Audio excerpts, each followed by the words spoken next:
Hey there guys, how's it going for today? In today's episode we are discussing why it is that 10 is the number of ramp and card draw recommended in EDH. Alrighty, so we're discussing why 10, the specific number 10, is recommended for ramp and for card draw. It's one of those things. It's obvious that we want an amount of card draw and ramp, but why is 10 the recommended number? It's really sort of a weird thing.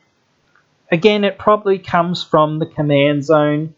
Those guys were one of the first guys putting out EDH content and whatnot. They, I think, in one of their first few videos recommended that 10 card draw spells was roughly right amount of card draw spells for a deck on average. So if you think about it, in a, well, I'm going to say it's a 100 card deck, but it's a 99 card deck.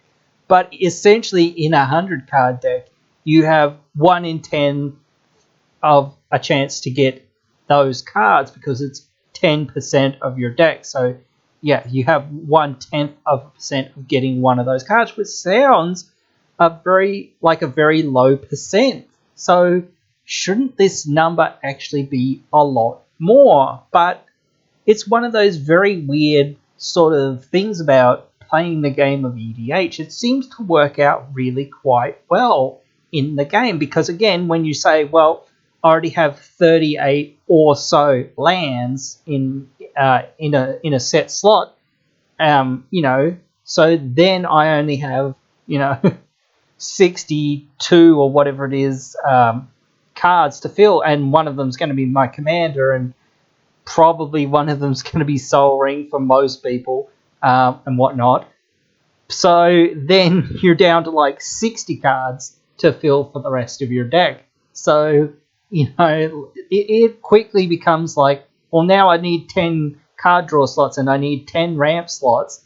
So now I've cut that down to 40 cards left in my deck or whatever. So then the rest of your deck is a lot smaller than what you think. Plus then you have like 1 or 2 wraths and then 5 or so pinpoint removal. So what your deck is actually doing is a lot smaller than what you would actually think. It comes down to about 30 odd cards or so. And some cards perform dual purposes or whatnot, or can provide extra purposes, or somewhat extra purposes. I sometimes, if you look at the Great Hand draw cards like that, I often say it's more of a card draw card engine than what it is a mana producing effect. But it does produce mana, so you can count it as half of a ramp slot, especially since it's so much mana that again, even if you can reduce it, you will already have things out by the time you're putting it down. So you're only getting that discount later in the game for the most part, and that is what you want it for. And then you can start just popping things into play and drawing cards. So, but it is one of those things where often in a game you might draw 2 or 3 of these card draw or ramp effects, or even more, sometimes, depends, and whatnot. But in other games, you might not draw any card draw cards, but you might draw, 1 or 2 of your ramp spells or whatnot. Or the opposite, you might draw 1 or 2 of your card draw spells, but no real ramp. So it's one of those things that ramp and card draw synergize incredibly well together, of course. If you're able to ramp, then you will be able, if you're able to ramp, then you're able to draw more cards by playing more spells. If you're able to draw more cards, then you're able to ramp more because you've got access to more cards. And again, like the opposite is sort of, again, true, so it's one of those things that you need to be able to get the cards that you need to be able to play the lands, to ramp, to able to draw more cards, to be able to ramp more and whatnot and all of that stuff. Eventually, yeah, sure, you don't need that much more ramp because then you're just like, you've got like 10 mana or whatever, 8 mana or so, just lying around. So all you need is more card draw, and you'll be able to progressively make your land drops throughout. So as long as you're keeping hold of one land, sometimes you're probably all right, because you'll probably see a lot more lands coming in the future anyway. But again, mostly, what is it that makes the number 10 actually work? It's a very odd sort of thing to think about when, as I sort of said, it's only a 10th% in your deck. I know a lot of people who run a lot of tutors and whatnot in EDH, and I'm not one for running many tutors myself, except for ramp spells and whatnot, but I don't really count those as tutors again. But again, does that does increase consistency, but most of the time they're not looking for their ramp or their card draw. Like once in a blue moon, yes, sure they are, because hey, I missed my land drop, or I just need to get my Sol Ring or whatever. I just need to get my stuff going and online, and having my Sol Ring or having my Arcane Signet or having access to the Great Henge or whatever else would be really useful right now, because I need the mana and I need the card draw. So going and getting it would be really advantageous to me. So it balances out a lot of little things that are there. So it's one of those things. But again, I don't think in my case that it really hurts you not to have them, or whatnot. Having more tutors to find the things like that you need, even if it's like a limited tutor, I don't think that it matters, because again, for the most part, it tends to seem like in most games you will hit one or two of these sources. So it's very odd that you are able to hit a few sources of card draw in some games. Sometimes you've hit two or three of them, but yet it's still not quite enough. So it's weird how that does work sometimes, and whatnot, because sometimes as well games tend to go somewhat long to a degree, or longer in casual games and whatnot.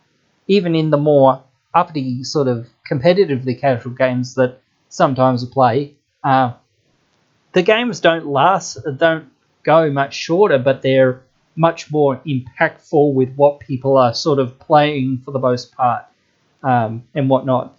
People are often playing their ramp spell on turn 2 or whatnot. But of course, also it does come down to what's in your hand, because you have that chance to mulligan away bad hands, or hands that don't have ramp or don't have perhaps a card draw effect in it. So having that sort of a little bit of selection sometimes, having that extra draw of 7 sometimes can be really useful, and whatnot. But sometimes you just wow, now I have no lands in hand, so now auto got a mulligan down to 6. But since even if I'm going first, it's not going to matter, because I'm going to draw an extra card anyway, so I'm still back at 7. So it doesn't hurt that much to go down to 6. After you go down to 5, that's when you start noticing it, I think, in EDH, that you seem to be one card short and whatnot. So you need a lot more card draw and card velocity and whatnot. So it's one of those things that, if you do have those cards in hand, you've actually gotten really lucky to a degree. It's a weird thing to think about, which is why a few people have tended to put in more ramp and more card draw in their decks, and sort of the MDFCs, especially Tangled Floral Hedron.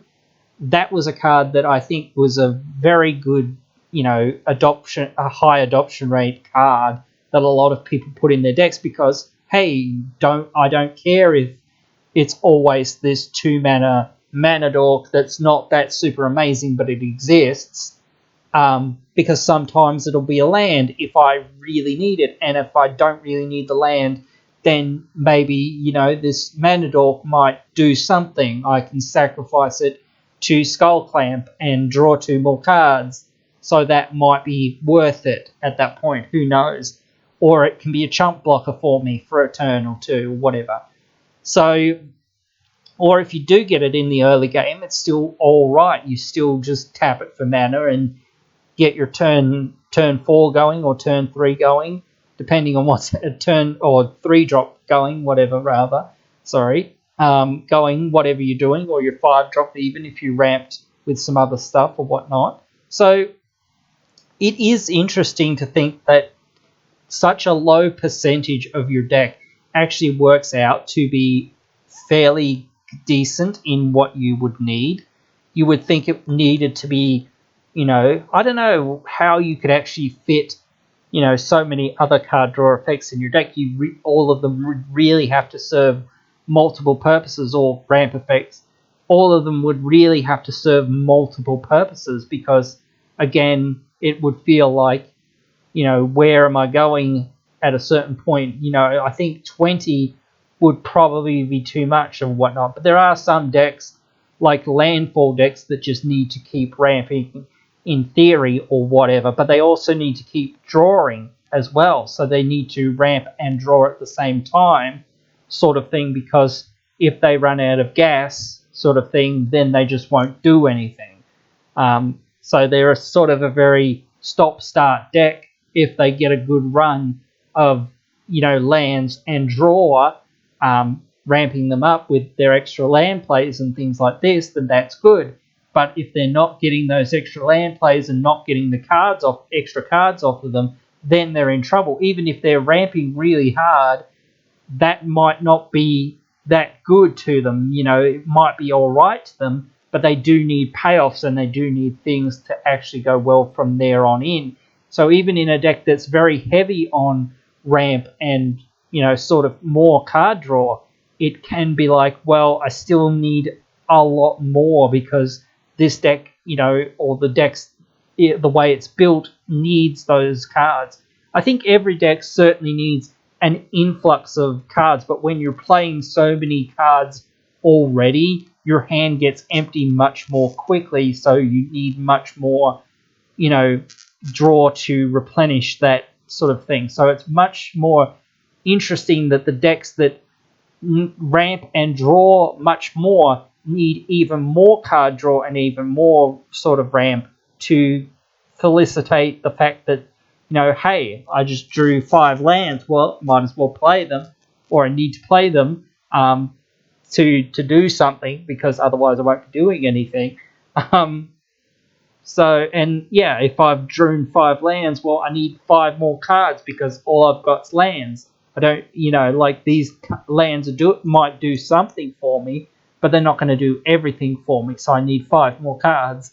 So it's just one of those things where it's like, the more and more you need, the more you have, the more you need, sort of thing, I guess, to a degree, or the more velocity that you need, I guess. That's the real thing about that.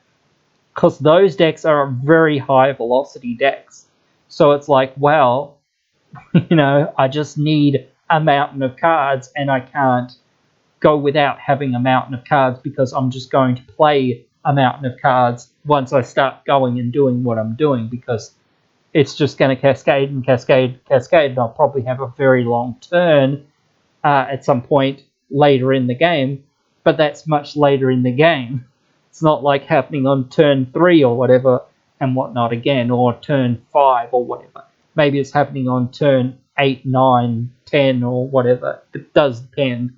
But again, it can happen out of nowhere sometimes. This is like, well, this game's over because suddenly, the deck that needed that, initial, little push to start rolling down the hill suddenly got that push to roll down the hill, and now it's just an avalanche, so it can be like that, and it can be like, well, you maybe should target that player or whatnot, but at that time it's like, well, they're not actually doing anything until that avalanche happens. So it's like, well, what, is that too mean or whatnot? I don't know. Are they the biggest threat right now? Not really. Sometimes they are, but again, it's the threat of if they get that thing or if they start really rolling, and then you might be like, well, they looked like they might have started rolling, but they didn't because they just didn't have the velocity of cards coming that they really needed. So they just stopped again. So it looked like something for a sec, but then it just stopped. So that it is weird like that, where certain decks definitely need more, and I do think certain colors need more help, especially white, in the card draw department. In the ramp department, I do feel like, they should maybe print some more specific colored mana rocks for monocolored decks and things like that. That would be kind of nice and whatnot. So there are a few things out there that would be kind of nice if they printed more of that sort of stuff, to help out the monocolored decks specifically and whatnot, and that sort of thing. So that would be great, but beyond that, it's very hard to sort of figure out what they can do and where they can do it, and what would be actually picked up by players and whatnot, or would it actually still, if they printed a red mana rock, that produces a red, would that be still too playable, and still wind up in all the Rakdos decks or all the, Izzet decks or whatnot and all this sort of stuff? I think it might, but it's hard to say because it doesn't produce both of your colors. You have to play red for it up front, and it only produces one of your colors. And then, if you go into 3-color, it's even worse, I guess, but still you can run colorless rocks in there, I guess, sometimes. So I don't know. It would be interesting, or even one in a red or one in a blue, whatever. It'd be interesting to see if they could print something like that. But anyway, that's a whole nother sort of discussion for another day to a degree. But certainly, again, it does behoove, players in EDH. I think the way that the design is happening towards EDH, even if there are sometimes some things that come out that are just like, well, this is too much for casual, but that's probably just right for CEDH, which is another time for me to say, hey, again, I do really think that maybe the two formats should really have a different B&R department, or they should just be completely separate formats, because basically they are already anyway, so they just should be enforced differently, in my opinion. But, I've already discussed that a few times here and there and whatnot, but I'll keep saying it here and there and whatnot because it's really a relevant thing. We need to do something, I think, at least, because really, like, the gap between regular EDH and CDH is a mile wide, and it's happened so many times, and I really wish more people would have that Rule Zero discussion or that quick power level discussion.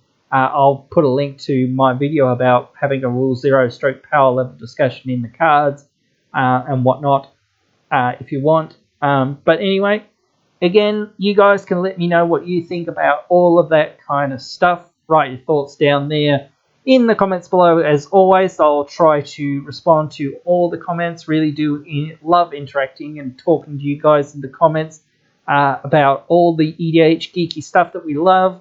So yeah, I'll see you down there in the comments below. I'll see you again in the next one. Hey, you've just finished watching one of our videos. A bunch of other videos are popping up on your screen now for you to check out, so why not check them out?